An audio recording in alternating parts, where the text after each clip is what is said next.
De esta manera, Feuerbach lo que encuentra es que existen unas penas que por sus características producen unos efectos irreversibles frente a otras penas que producen unos efectos todo lo contrario, es decir, que son en sí mismos superables o que implican los primeros, los irreversibles, eh, eliminación de derechos fundamentales, mientras que la segunda, las penas que no tienen esa caracterización, producen efectos de suspensión o limitación de los derechos fundamentales, pero no su eliminación. A las primeras penas las llama penas absolutas, a las segundas penas las llama penas relativas. Absolutas, pues obviamente implicando la trascendencia de sus efectos en el entendido de que el, no hay manera de restablecer lo quebrantado mediante la ejecución de la pena. Obviamente la más absoluta de las penas pues es la pena de muerte, mientras que las penas relativas generan de una u otra manera una cierta posibilidad de reivindicación. Por ejemplo, las personas que son sometidas a azotes, pues bueno, en general pues la posibilidad de volver a restablecer su salud es cuando menos probable. Asimismo, pues la confiscación desde luego implica que se depriva de los bienes que tiene la persona, pero no quiere decir que no pueda volver a forjar un patrimonio. Desde ese punto de vista, encuentra Feuerbach que existen penas con esa naturaleza y penas con esa otra naturaleza. Pero de la misma forma encuentra que eh, existen cometidos arraigados, de tal manera que las penas están llamadas o están instituidas para el cumplimiento de unas ciertas funciones. Feuerbach se da la tarea de establecer esas funciones y pues amén de lo ya expresado, encuentra que existe la función retributiva, encuentra que existe la función aflictiva, encuentra que existe el cometido también de la función transformadora, de la función que más adelante va a ser denominada como resocializadora, que existe el cometido de generar temor en los demás a través de la visibilidad de la ejecución de la pena y que existe también el cometido de intimidar a la persona misma que ha cometido el delito y que por ello ha sido sujeto de la sanción penal, de tal manera que Feuerbach genera una sistematización que considera esos elementos para concluir que existe eh,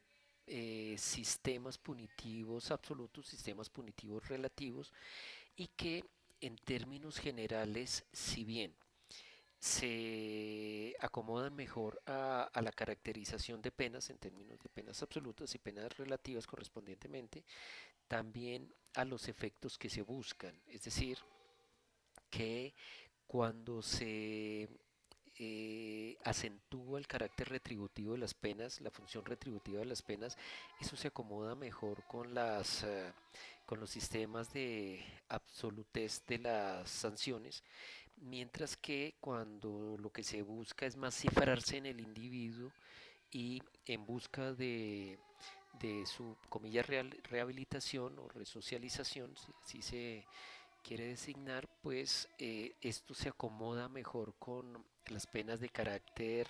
relativo. En la función de absoluta de las penas, pues también se ha señalado como la, las- la, la consolidación de las penas absolutas eh, de carácter especial. Para ser más preciso, pues esto lo lleva Feuerbach a formular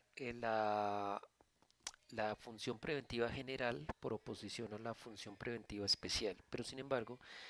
la caracterización de las funciones implica como la formulación de un elemento acentuado de la función preventiva general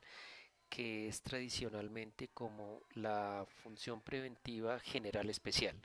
Entonces, la función preventiva general está orientada hacia la comunidad de manera indeterminada. Por suerte que se sanciona con el ánimo de prevenir que otras personas indeterminadamente puedan llegar a permitirse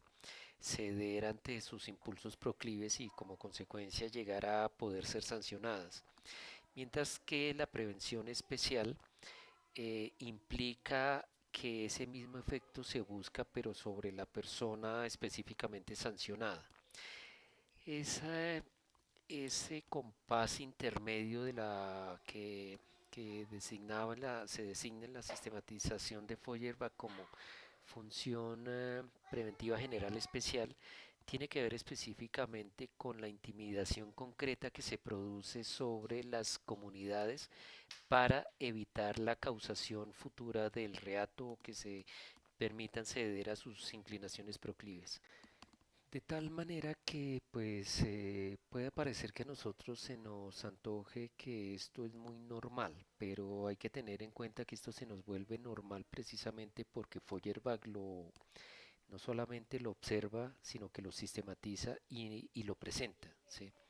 De tal manera que empieza a quedar claro que las penas no son una reacción espontánea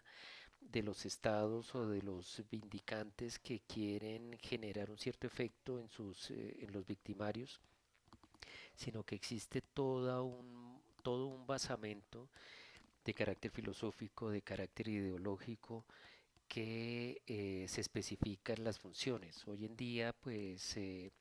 si ustedes miran la obra de Foucault, la obra de autores más cercanos como Emiro Sandoval Huertas, que lo remito a su texto sobre penología, se encuentra que eso que Feuerbach expuso hace parte, cuando menos en lo que tiene que ver con las funciones, en lo que se designa como funciones declaradas de las penas, pero que marginalmente existen unas funciones que no están declaradas, más no por el hecho de no estar declaradas, son muchísimo más eficaces y muchísimo más reales que las que se manifiestan a través de las funciones, reitero, declaradas de las penas. Así, por ejemplo, Michel Foucault muestra que entre las funciones no declaradas de la pena de prisión, por ejemplo, está el control social. Muestra cómo estadísticamente, eh, desde que se instaura la prisión, la población carcelaria predominante tiene características sociales comunes, por ejemplo, el hacer parte de una clase social, el hecho de un porcentaje muy alto, si no recuerdo mal, en la obra de Foucault se registra como el 30-35% de posibilidades de retornar a la prisión, de tal manera que eh, la inquietud que la teoría de la pena hoy en día formula es más que las funciones declaradas es cuáles son las funciones no declaradas de las penas. Si nos atenemos, por ejemplo, a la posición Foucaultiana, eh, el control social sí es evidente a través de la prisión. Las personas suelen pensar que la prisión no es eficaz, pero si se piensa que la clase social más agobiante que puede tener actualmente los gobiernos son las clases medias, pues la prisión sí resulta bastante disuasiva